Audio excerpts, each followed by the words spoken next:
अहिंसा तीर्थ प्रणेता, अहिंसा तीर्थ प्रणेता, जय जय हो भारत गौरव राष्ट्र संत प्रमुख सागर। स्वर्णिम स्वर्ण जयंती का अवसर ये महान है, मिलकर हम मनाएंगे गुरुवर देश की शान है प्रमुख सागर। जय हो गुरुवर प्रमुख सागर, जय हो गुरुवर।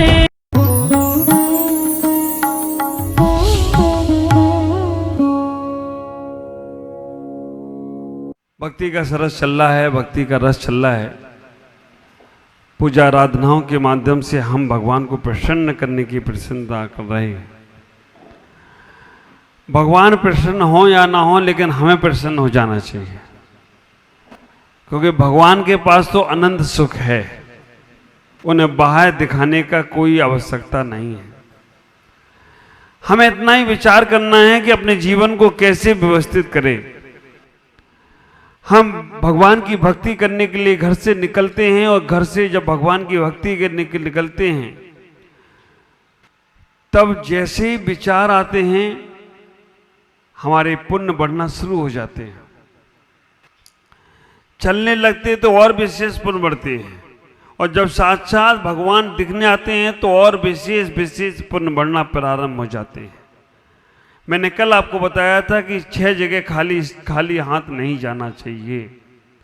अगर हम खाली हाथ जाते हैं तो खाली ही लौट के आना पड़ता है।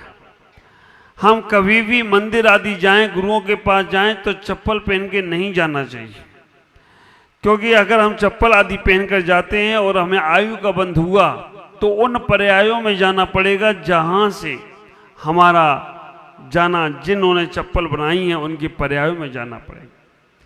आप विचार करना, हमारे घर के पास मंदिर नहीं है, दूर मंदिर है, तो हम मंदिर के बाहर चप्पल पहनकर जाते हैं, उतार कर जाते हैं।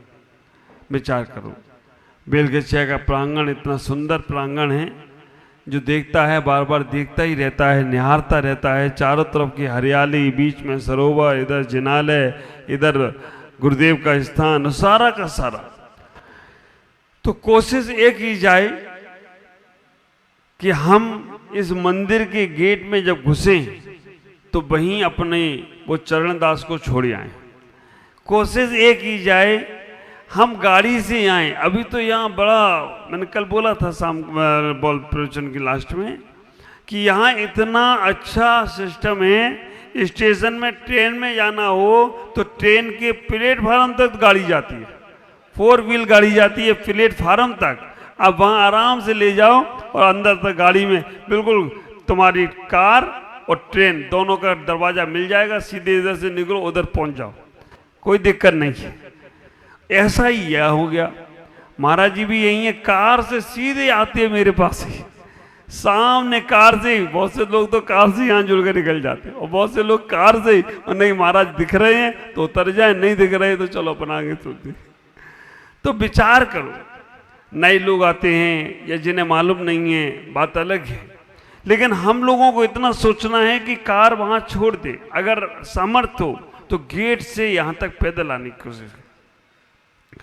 क्योंकि जब कुंती से कहा गया कि तुम्हारे पास इतने विधानों का पुण्य है कि नहीं, इतने उसका पुण्य है कि नहीं, तो उसने कहा था मैं 1000 विधानों का पुण्य करके आई हूं, क्योंकि 1000 कदम पैदल चल के आई हूं।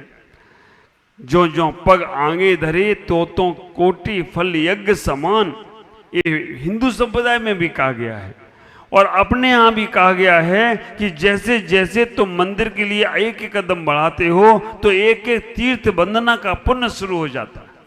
हम सामान से ना समझे, हम ये ना समझें कि हमारे मंदिर में हम दर्शन करने गए तो बस दर्शन करने चले गए। एक एक पग में, एक एक चरण, एक एक पैर तुम्हारे आगे बढ़ते हैं तो वहां पर तुम्हें एक एक तीर्थ के दर्शन का फल प्राप्त होता है। विचार करो, हमारे पद्म पुराण में आचार्यों ने कह दिया, अगर तुम मंदिर के निमित्त से स्नान भी कर रहे हो, आप विचार करना वो स्नान करना पाप का कारण है, लेकिन मंदिर के निमित्त से स्नान भी कर रहे हो तो वो तुम्हारे पुण्य में कार्य बचे। सोच बदलना है। अगर तुम मंदिर के निमित्त से वस्त्र भी धारण कर रहे हो तो तुम्हारे वस्त्र भी तुम्हारे पुण्य में कारण बनेगी।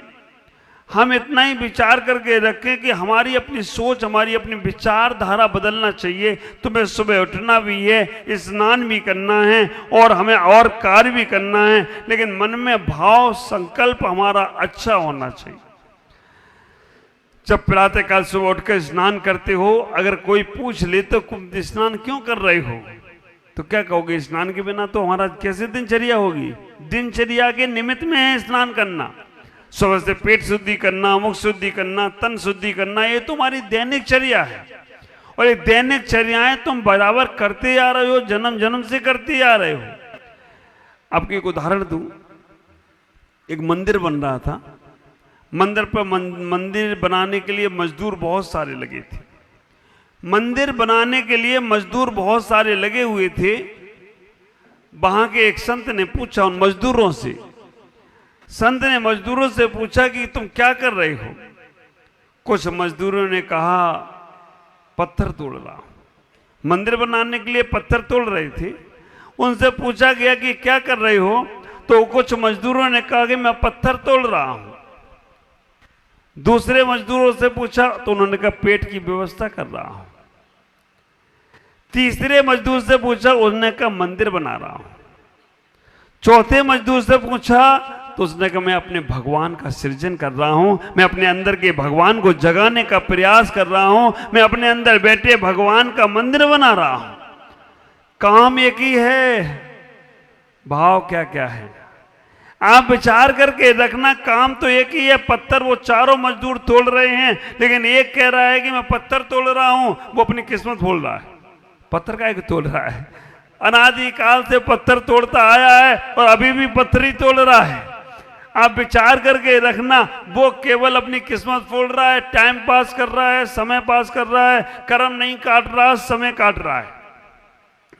मैं आपको केवल सोच दूंगा, विचार दूंगा, करना तुम्हें पड़ेगा। हम कोई सामान तुम्हें देने वाले नहीं है, कोई तुम्हें धन दौलत देने वाले नहीं है, कोई तुम्हें जायदाद देने वाले नहीं है। संतों के पास तो केवल विचार हैं और तुम्हारे पास भाव है। संतों के विचार, जिनवाणी के विचार, जिनेंद्र के विचार तुम्हारे भावों से टकरा जाएं, तुम्हारे भावों में बैठ जाएं तो तुम्हारा कल्याण होने, भाव में बैठते ही तुम्हारे भाव बदल जाएंगे। भाव में कल्याण होने वाला है। विचार करना कार्य एक ही हो रहा है, लेकिन सबकी विचारधारा अलग है। पत्थर तोड़ रहा है, वो जीवन भर तोड़ता आया था, पहले भी तोड़ता रहा, अभी भी तोड़ रहा है। कर्म नहीं तोड़ रहा, पत्थर ही तोड़ रहा है। दूसरे से पूछा मजदूर से, उसने कहा मैं पेट की व्यवस्था कर रहा हूं, भोजन की व्यवस्था कर रहा हूं, परिवार की व्यवस्था कर रहा हूं। काम तो वो भी वही कर रहा था। ख्याल करके रखना, वो भी संसार में ही जीने के प्रयास कर रहा है। बस जीना है, खाओ पियो मौज मस्ती करो, उसके अलावा उसके पास कोई सोच नहीं है। और तीसरा व्यक्ति भी है, उससे पूछा गया तो उसने कहा मंदिर का सृजन कर रहा हूं। वो थोड़ा अच्छा है। हाँ, अब विचार करके अच्छा है, क्योंकि वो पत्थर तोड़ रहा है तो मंदिर के लिए ही तोड़ रहा है, तो इसलिए उससे कहा गया, उसने कहा कि मैं मंदिर का सृजन कर रहा हूं। कुछ पुण्य कमा रहा होगा, वो पुण्य कमा लेगा वो। और चौथे से पूछा तो उसने कहा कुछ नहीं, मैं तो अपने अंदर बैठे परमात्मा का सृजन कर रहा हूं। मेरे अंदर भी परमात्मा है, उसके लिए हमारा जीवन में स्थान बना रहा हूं। मैं अपने अंदर के बैठे परमात्मा का सृजन कर रहा हूं। आप विचार करना, इन चारों में से आप अपने आप ही कहोगे कि महाराज पहला वाला बहुत अच्छा है, दूसरा वाला कम अच्छा है, तीसरा वाला ठीक है, चौथे वाला जैसा बनना नहीं। जो व्यक्ति ये सोच रहा है कि मैं मंदिर में भगवान का सृजन कर रहा हूं, उत्तम। और जो व्यक्ति सोच रहा है कि मैं अपने मंदिर बना रहा हूं, मध्यम। जो व्यक्ति सोच रहा है कि मैं भोजन की व्यवस्था कर रहा हूं, जघन। और जो व्यक्ति सोच रहा है मैं पत्थर तोड़ रहा हूं, वो निकृष्ट है। आप विचार करके रखना, इन चारों में से क्वालिटी आपको उत्तम बनाना है। तो ये उत्तम जो आपकी चर्याएं हैं, जो आपकी विचारधाराएं हैं, जो आपकी चर्चाएं हैं, उनमें उत्तमता लाने का प्रयास करो, उसमें श्रेष्ठता लाने का प्रयास करो। जब स्नान करो, कोई पूछे या ना पूछे, बाकी दुनिया तो यही कहेगी नहा रहे हैं, तैयार हो रहे हैं। ऑफिस जाना है, दुकान जाना है, मंदिर जाना है, यहाँ जाना, उसके लिए। लेकिन आपके अंदर की भावदशा क्या होना चाहिए? हम अगर स्नान कर रहे हैं, उत्तम तो यही होगा कि भगवान अभी तो हमें अपना स्नान हम कर रहे हैं, ऐसे ही हमारा स्नान पांडुक शिला पे होना चाहिए और देवता करना चाहिए, वो तो उत्तम होगा। आप विचार करके रखना, जो लोग जिनेंद्र भगवान का अभिषेक करते हैं, हमारे ग्रंथों में आचार्यों ने कह दिया, जो लोग जिनेंद्र भगवान का अभिषेक करते हैं उनको ऐसे पुण्य का आश्रव होता है कि उन्हीं जैसे लोगों का अभिषेक पांडुक शिला पर भगवान की तरह हो तो कोई आश्चर्य की बात नहीं। पहला। और जो लोग स्नान करना छोड़ देते हैं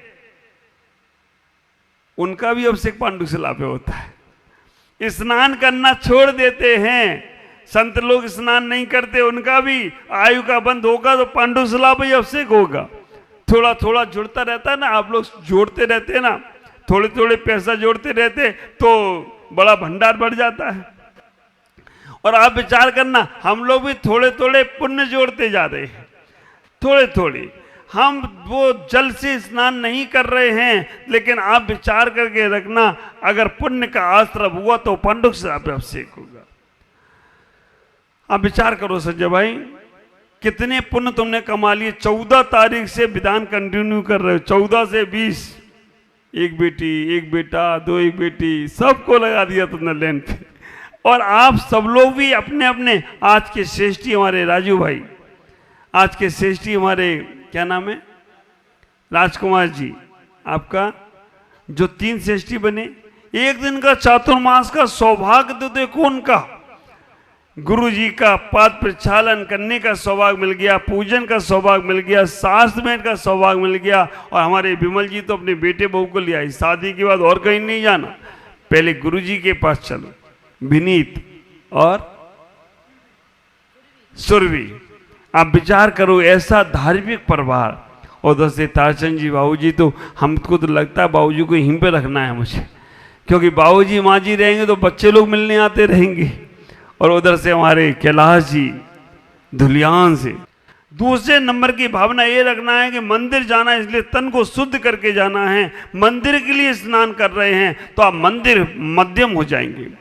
और हम शरीर साफ नहीं करेंगे तो कैसे जिएंगे? करते रहो साफ, जीवन भर कर्म साफ नहीं होंगे, शरीर ही साफ होगा। गंगा स्नान करने से पाप नहीं धुलेंगे, मन का स्नान करने से पाप धुलेंगे। आप विचार करना, तीसरे नंबर पे लोग शरीर साफ कर रहे हैं। और चौथे नंबर के वो लोग हैं जो व्यर्थ का पानी फैलाते रहते हैं और कितना शरीर पर अपना जल डालते रहते हैं, इधर उधर के सामान लगाते रहते हैं।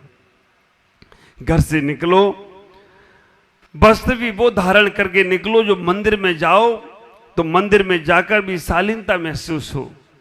अदबा तदबा वस्त्र पहनकर जब मंदिर में पहुंचते हैं ना लोग, आप विचार करके रखना, अदबा तदबा वस्त्र, कटे फटे वस्त्र। हाँ, आप लोग तो बहुत अच्छे हैं, पूजा में बैठे हैं, शालीनता के वस्त्र पहने हैं।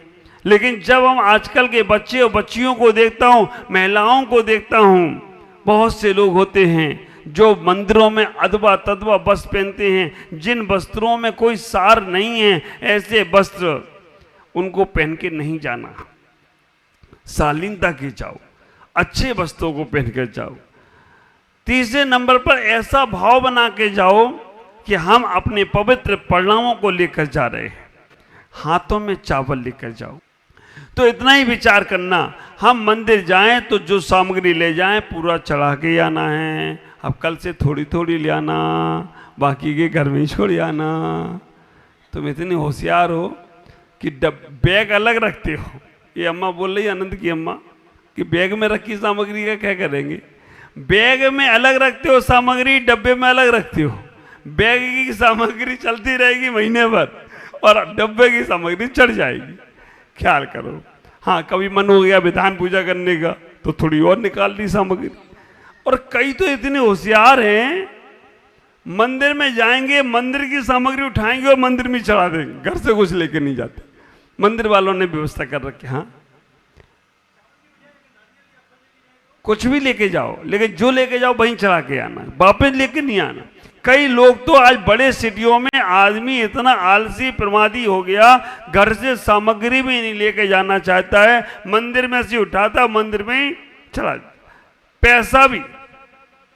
पैसा तो मंदिर में चढ़ा के आता है कि सामग्री नहीं चढ़ाई। आप विचार करना, मंदिर जा रहे हो और मंदिर की गोलक में तुमने कोई पैसा नहीं डाला तो मंदिर का कर्जा चल रहा है, निर्माल का दोष लग रहा है तुम्हें, क्योंकि मंदिर में जिस फर्श पे तुम बैठ रहे हो उसे कोई सफाई करता है, जिस पंखे की हवा तुम खा रहे हो उसमें भी पैसा लगता है। ख्याल करना, सामग्री तो चढ़ा दी तुमने, सामग्री से इतना पूरा नहीं होगा, भले ही 1 रुपया डाल के आओ, रोज मंदिर की गोलक में पैसा डाल के आना। अब ऐसा नहीं करना 2 रुपए डालो ठकठकाओ, 10 लोग देख ले मैंने डाला है। ऐसे होशियार होते हैं, और ऐसे ऐसे होशियार जो नोट कहीं नहीं चलेगा, है ना, जो नोट कहीं नहीं चलेगा वो नोट मंदिर की गोलक में डालेंगे। जैसा चढ़ाओगे वैसा ही पाओगे, ये ख्याल रखना। फटे पुराने नोट चढ़ाओगे, अगर थोड़ा थोड़ा, पहले के लोग राजा महाराजा सोने की गिन्नियां चढ़ाते थे। आप कभी शांति सागर चारित्र पढ़ो, शांति सागर चारित्र में स्पष्ट लिखा है, जब शांति सागर चारित्र, शांति सागर जी महाराज जब बाहुबली गोमटेश्वर गए, बहुत पहले की बात है, गोमटेश्वर बाहुबली का महामस्तका अभिषेक सरकार कराती थी, राजा कराते थे, आज भी राजा ही करा रहे हैं। अभी हम जैनी लोग तो केवल जा रहे हैं, कराने वाले सरकार ही है। कर्नाटक सरकार ही महामस्तका अभिषेक 12 साल में कराती है। तो उस वक्त राजा बडियार, मैसूर के राजा थे बडियार, वो वहां जाते थे दर्शन करने के लिए, तो चांदी के थाल में सोने की गिन्नियां रखकर चढ़ाते थे। अब देखो, आपने सुना भी होगा, सोमा सती क्या चढ़ाती थी? गज मुक्ता मोती चढ़ाती थी। सोमा सती भी चढ़ाती होगी, मनोरमा चढ़ाती। चलो तुम भी मनोरमा बनो, आप विचार करके रखना, ऐसा भाव बनाने का प्रयास करो। अच्छा, सोमा सती तो रात्रि का भोजन त्याग किया था, मनोरमा गज मुक्ता मोती नहीं मिलेंगे, हम भगवान के दर्शन नहीं करेंगे। हमारे राजा महाराजा वो सब चढ़ाते थे। आज समय हो गया, आप विचार करके रखना, इतना ही विचार करना, जितनी श्रेष्ठ सामग्री चढ़ाओगे उतना श्रेष्ठ फल मिलेगा। अभी क्या हो रहा है, खाने के चावल बासमती, चढ़ाने के मोटे वाले, है ना, मोटे वाले चावल और टूटे वाले चावल, आपने नाम ही रख दिया मंदिर वाले चावल दे देना। अब मंदिर वाले चावल का मतलब है ना उसमें रंग, ना रूप, ना स्वाद, ना सुगंध, कुछ भी नहीं है। तो कैसे तुम्हारा जीवन चलेगा, शेष चर्चा कल करूंगा। लेकिन इतना ही कहना चाहता हूं, हम जिस भक्ति पूजा में लगे हैं वो भक्ति पूजा में पूरा फल हमें मिलना चाहिए। घर से सामग्री लेकर आना ही चाहिए। अगर नहीं लाते हैं, मंदिर में रख दिया है, तो मंदिर की गोलक में पैसा जरूर डालकर जाना चाहिए। तुम्हारा धन कम नहीं होगा, धन बढ़ता ही जाए तो कोई आश्चर्य की बात नहीं होगी। शेष चर्चा कल करेंगे। आज इतना ही। ओम नमः, जय गुरुदेव।